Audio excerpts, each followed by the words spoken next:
Welcome to The Read Along, a mini book club for your ears. I'm your host, Scott. I'm your other host, Anita. And join us on a journey through a good book, one chapter at a time.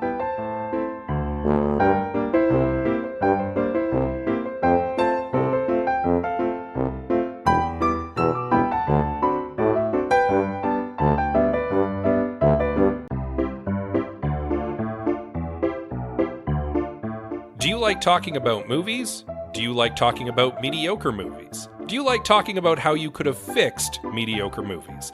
Well, I certainly do, and you can listen to me, Scott C. Bourgeois, along with my co-hosts Greg Beaver and Liam Creswick, as we give our notes, and I have some notes. You can follow it now on your podcatcher of choice, or support it by visiting patreon.com/IHaveSomeNotes.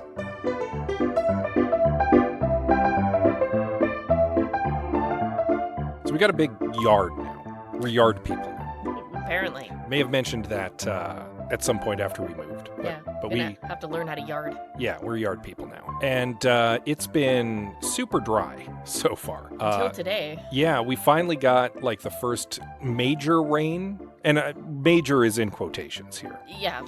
It like rained a little bit this morning, and it's been kind of cloudy and cool. A proper rain versus the not quite proper rain that we got the other day. Yeah, but the good news is because there's finally some moisture. Yes. The plants like immediately just sucked it up and started like greening up a little bit. All of the trees and grasses and all plants outside around our house are like, the moisture, oh my God.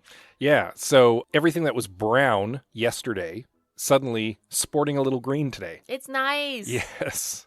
Like, hey, this is what the world is supposed to look like. Yeah, and I mean, we've got a nice yard, and I want to see it like green up again, because it was very lovely when we moved in late last year, and then immediately turned brown and wintry. So, not that it isn't nice out there in the winter, too. It didn't turn brown and wintry. Winter happened, and now that we're in spring where everything is brown, it was brown. So that's where we're at. Yes, enjoying the fact that it's finally raining. That it's finally starting to rain and give us a little bit of, like, it's been a desert here, basically, since the winter. Kind of, yeah. It's been very dry. And we didn't get much snow this year, overall. We got, like, a couple big, like, snowfalls all at once, but overall, we didn't get a lot of snow accumulation. Yeah, that's true. Our snow was sort of concentrated into a couple of, like, major snow dumps. One thing we also got to this weekend, amongst many other things, quite a busy weekend, actually, was reading a book. Yes! So we'll start with a brief recap of our previous chapter, chapter 18 of our novel, where Mallory and Cornelia go to meet with Nightmare and have a very puzzling conversation with a man who doesn't seem to remember having hired them in the first place. And Mallory reads this as they're getting played by the Nightmare, and Scott reads this as Jacob is the killer and was impersonating the Nightmare. And that brings you up to speed as we move into chapter 19 of The Undetectables by Courtney Smyth.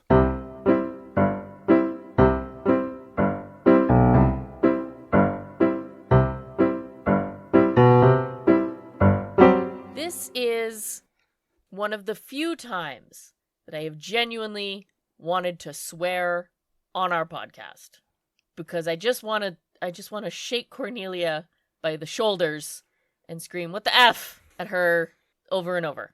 Yeah, so you're getting ahead of us a little bit. But I know.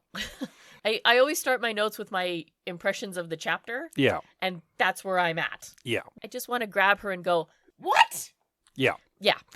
Anyway. So basically, this chapter starts with Mallory getting out of bed, making her way downstairs to get like a drink of water or something, going into the kitchen and finding Beckett having a little snack. Okay. On Cornelia. So if this were any other story, she would have caught them making out. Yes, like in the throes, if you will. But that's not what's happening. No, well, it might have been how it started. But basically, she walks in on Cornelia letting Beckett take her blood. Drink her blood, yeah. Because it starts with them, Cornelia is on the table. Yeah. And they're both breathing heavily. Yeah. And then, it turns out to not be what you initially think it is, but then it's exactly what you think it is.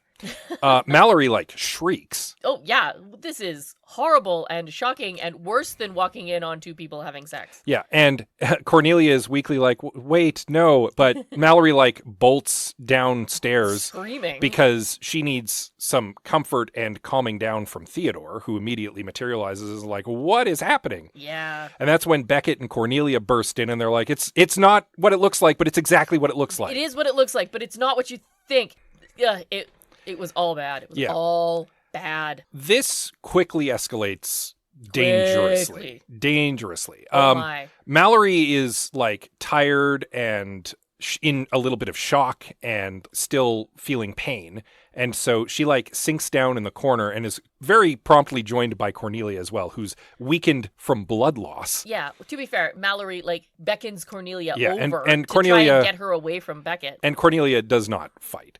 She also like calls Diana on speakerphone and just like sets the phone down. Yeah, she basically does that emergency thing where she dials the number, puts it on speaker, and leaves it on the floor and hopes that Diana picks up on the conversation. Yeah. Which she does. Yeah, enough that she comes running down shortly. She's like, I heard Beckett screaming and a bunch of static. Because Theodore doesn't transmit very well. Exactly. So she knew that those two were having it out, and so she comes barreling downstairs. Yeah, and Theodore like loses his mind. Yes.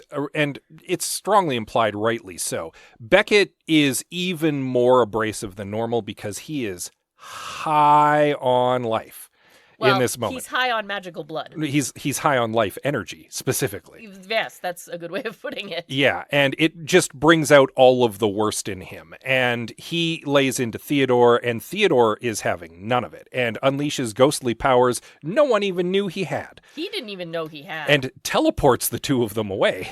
Yeah, we're going to get into that too. Yeah. What? Which everybody is a little surprised by. Very. But basically, Theodore makes them both go away. And his rationale for it when he returns is, well, it seemed like a prudent thing to get him out of here.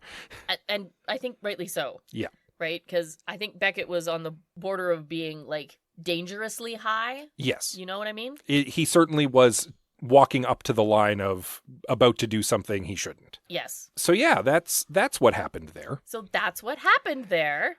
Diana comes bursting in after Theodore and Beckett disappear and is like, I heard everything. Is everybody okay?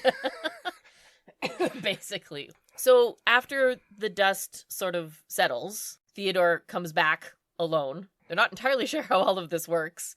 They sit down, the three girls, and have something to eat and sort of get to being the three of them again. Yeah. You know? Cornelia needs food to recharge, and they need to have a chat. Mm-hmm.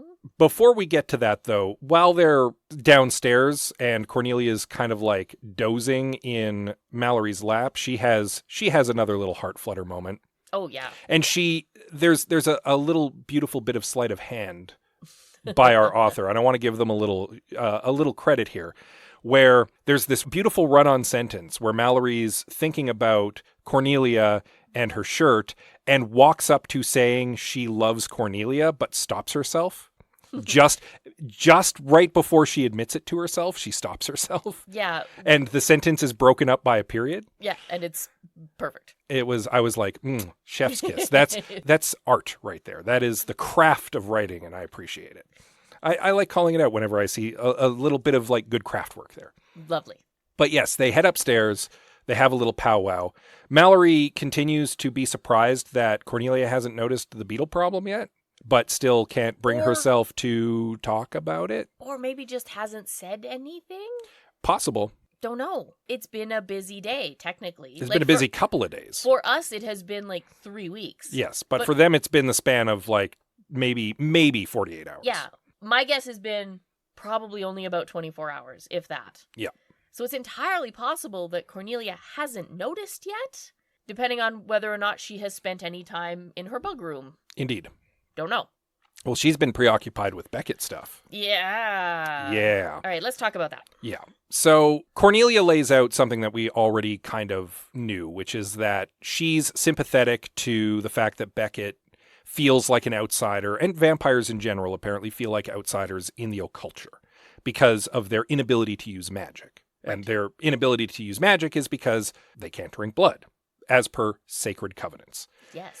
So Cornelia consented to letting Beckett partake in her blood so that he could share some of that magic and maybe feel a little more included, and so that they could experiment with the idea of like consensual magic sharing. Something that apparently his mysterious cousin off in the mountains is also studying. And here's where it goes sideways. Yeah. According to Cornelia, this is the first time they've actually gone, shall we say, all the way, quote unquote. Right.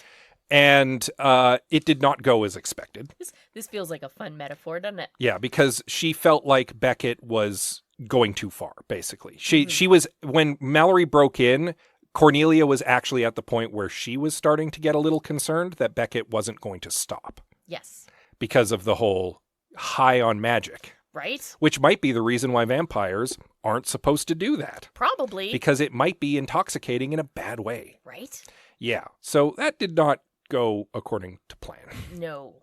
I don't say she should have seen it coming, because genuinely, maybe she didn't. And it's... Someone she trusted has betrayed her trust, whether accidentally or on purpose. And I will say, like, we don't know Beckett's perspective here. It is possible that he also did not intend to go that far, but got swept up in it. Yeah, exactly. Right? That's what I mean. He may also have had good intentions. We don't know.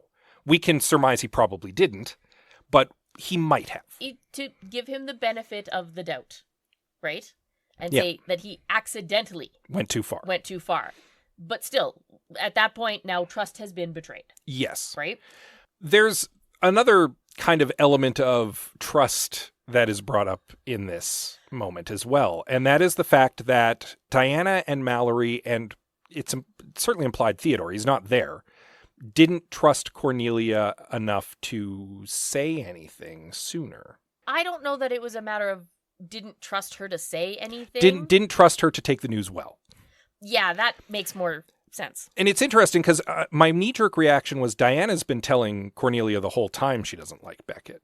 It's true. But when I had like an opportunity to sit on it for a little bit, I realized it was only Diana who's been saying anything. And Diana, by her own admission, famously hates boys. So Cornelia might have just been like brushing that off. Dismissed it? Like, oh, well, you hate everybody I date, so it doesn't matter. But Mallory and Theodore have never said anything until now. Well, never said anything, like, overtly. Yeah. Mallory's tried really hard to be nice about it. Yes. Because she cares about Cornelia's feelings. Yes. Right? And doesn't want to make a thing out of it. And delivering bad news is especially not fun. About someone that you are intimate with and care about. Exactly. But now, faced with, like, everyone saying, hey, this dude is, like, 100% toxic. Yeah, this dude is bad. Cornelia internalizes this with surprising maturity. And it's just like... Very surprising. And to the point where it almost reads like she's known this for a while. It's just that someone's finally said it to her and confirmed her suspicions. Like, that's kind of how it comes across. It's one of those, you know it deep down in your heart of hearts, but you don't want to listen to that. And now that your friends are finally saying it, you're ready to face that? Yeah. That's really what it felt like. Yeah, and she even says, like, she's planning to break up with him after this. Like... One would hope so. Yeah, well, she says, my soon-to-be ex. Yeah. So I hope she sticks with that resolve. And Mallory has another little, like, moment with her while they're all together that Diana 1,000% picks up on, by the way. But Diana's not an idiot. No. There's also one other thing that's brought up in this by both Theodore and by both Mallory and Diana, and that is the fact that Cornelia picked, while they were investigating ritual murders that might have far-ranging repercussions surrounding the Turnian and the ending of the Vampire Wars. And the possible restarting of the Vampire Wars. Picked this exact moment to break the sacred covenants that were preventing the restarting of the Vampire Wars. And it's like, did you think for a second that maybe that might have been a bad idea? And by her own admission, no, not really. No, not really. She's like, okay, I understand that. As described in the book, with the tone of voice who had not until this moment considered that. Yeah. And now was understanding what they were saying and felt really dumb about it. Yeah. And I can't help but feel like this circles back to our calling her rich girl naive.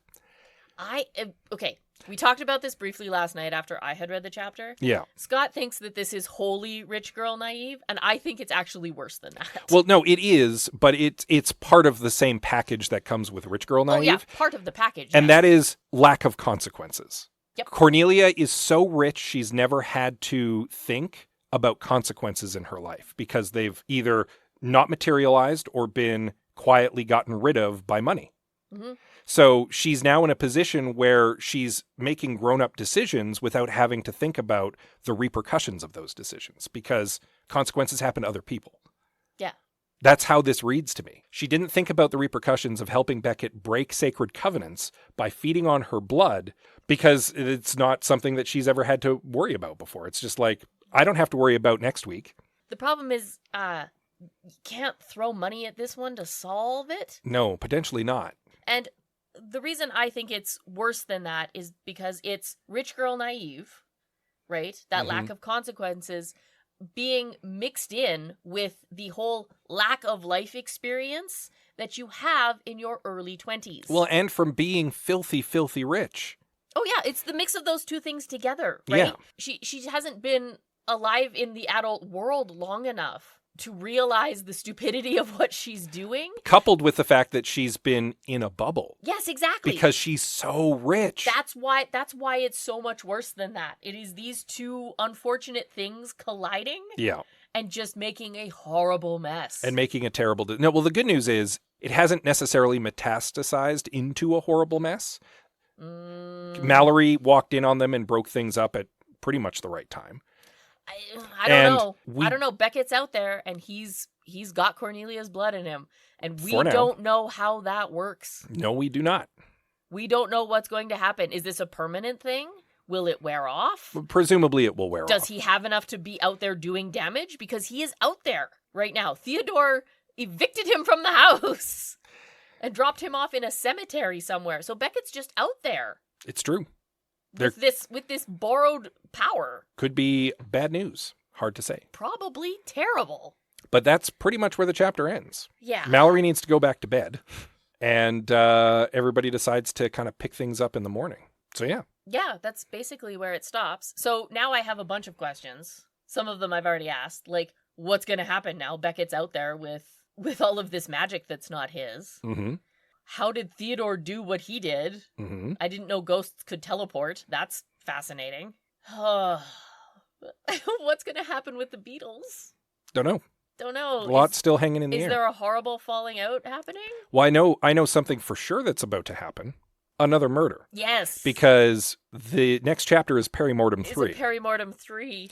Now, I would say that if I were a gambling man, I might bet that the next murder is going to be one of our suspects. That falls into like a good murder mystery formula. Yeah, because I was actually just thinking prior to this chapter, it's been a while since we've had another murder. We're probably due. Notably, next chapter is Perimortem 3. And I was like, if I was going on what I think would be a well-structured mystery, we'd want to narrow down the field of suspects a bit. So one of the suspects turning up dead would be, in my mind, a logical progression. Yeah, that makes a lot of sense. Yeah. I hate to say it, but of all the suspects we have up there, Beckett's pretty high on the next to be murdered list following that formula. Well, and also he's a loose cannon. Exactly. And he's off by himself somewhere right now. So it could be Beckett. But, I mean... It might not be. Who knows? Van Doren turning up dead would be quite a twist. Mm-hmm. Grey Quinn is kind of in the periphery, so him turning up dead wouldn't be too devastating to the narrative.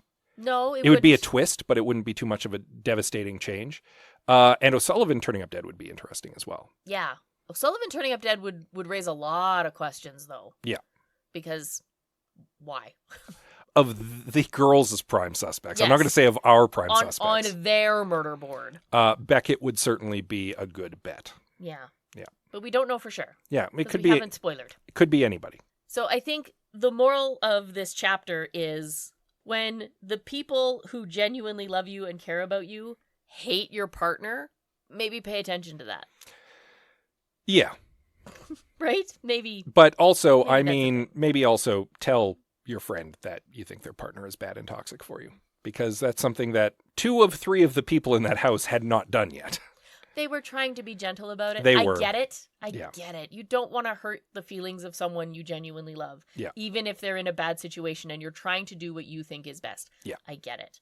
I also see the beginning of Mallory's arc here. She's doing a lot of introspection, right? As she's sitting there with Cornelia in her lap, recovering from being bitten. And then later as the three of them are sitting together having something to eat. Mm-hmm. It was a painful thought. The idea of loving the idea of someone and not who they actually were. Yeah, because she had an ideal version of Beckett in her mind and thought she could, like, steer him towards that, but was kind of maybe overlooking how he was. I genuinely relate to this really, really quite hard. It's something that a lot of people fall into when you're first getting into serious relationships around that age. Yeah. She fell into the trap of falling in love with what she saw as his potential. But not him. Right? Yeah. So, yes, she fell in with the idea of him.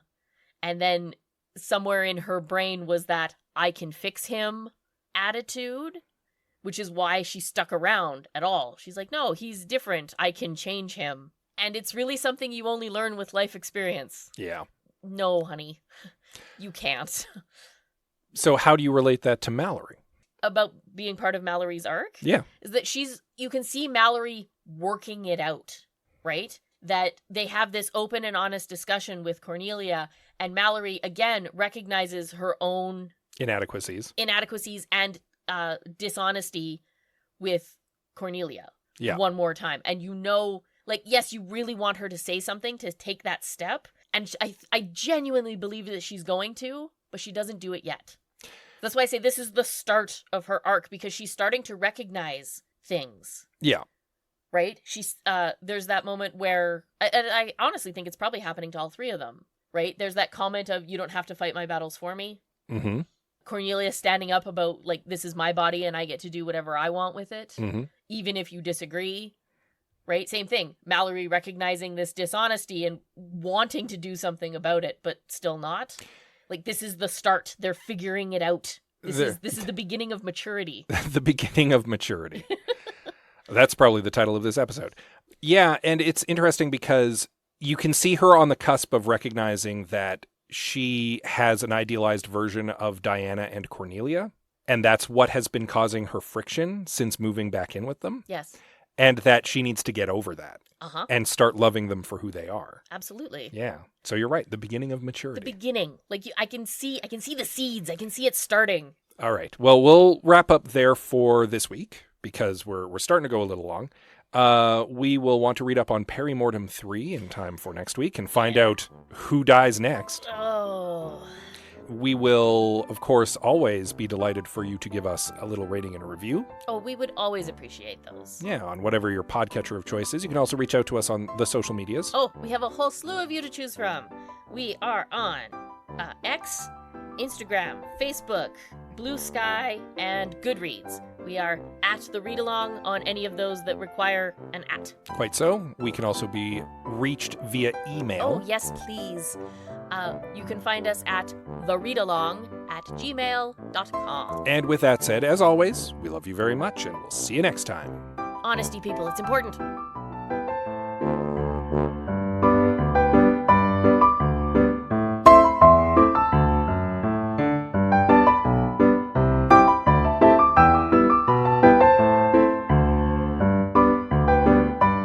Thank you for joining us on The Read Along with your hosts, Anita and Scott Bourgeois. All Read Along music is by Kevin MacLeod at Incompetech.com. Cover art is by Aaron Beaver. Be sure to join us on Twitter, Instagram, and Facebook at The Read Along, and check out our group on Goodreads.com.